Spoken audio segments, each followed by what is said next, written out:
As you talked about today, we're talking boxing. Finally joined for the second time on the channel by Jarvis. How are you doing today?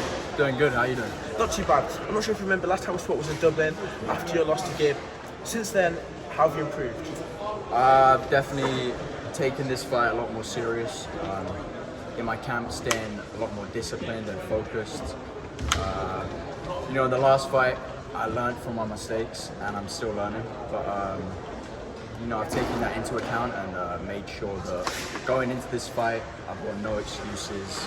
I'm feeling the best shape I've ever been in, and I'm gonna show it.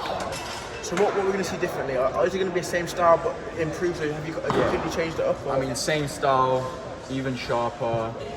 The last fight, I got tired, and that was my downside. I got tired early. I wasn't as conditioned as I should have been. And this fight, I've been seeing a strength and conditioning coach, taking that way more seriously, and that was the big thing. So a lot of people have been saying Bdave is an easy fight. Do you agree with that, or would you say it's more of a step-up fight? To get the ring rust off, and prepare yourself for the bigger fights? Or would you say he's a very tough fight? Compared to my last fight, he's not as tough as an opponent. Gib, he's one of the best, I would say, in the space. So I'm not worried. Of course, I'm taking him seriously, and I'm making sure that I'm prepared for anything when I get in there. The more prepared I am, the easier the fight is going to be. So that's how I look at it. So there's definitely no chance that you've been overlooking Bdave. You've been locked in. No, I've been locked in. I've been locked in. Reviewing him, going over his style, looking at his previous fights, just kind of envisioning everything. I've been, thinking of different scenarios in my head, and there's not a single scenario where I lose this fight. And if you get this victory as you hope to, who's next?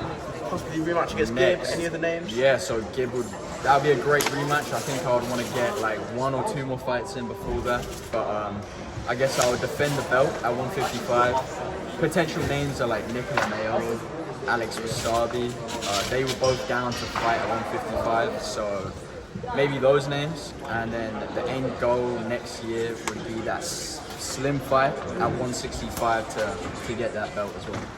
That'll probably make you the first double champ. Is that something? Yeah, that's the goal. Yeah, holding two belts at the same time. Well, obviously, Conor McGregor was very famous for doing that. Another person that you've had a lot of history with was Austin McBroom. Obviously, you're both in the Kingpin tournament.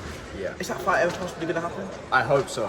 He was definitely. I don't think he was trying to fight at 155, but at 165, that's right around where he's sitting. So I don't see why he wouldn't take that. Do you think that would be when you get the victory? Do you think you're one of the best in this space? You always got to believe you are. I'm sure. You always got to believe you are, but you have to really prove it to everybody. So I believe I am, but it's just about proving in the ring on the night that I am. Thank you very much for your time. I really appreciate it. Best of luck.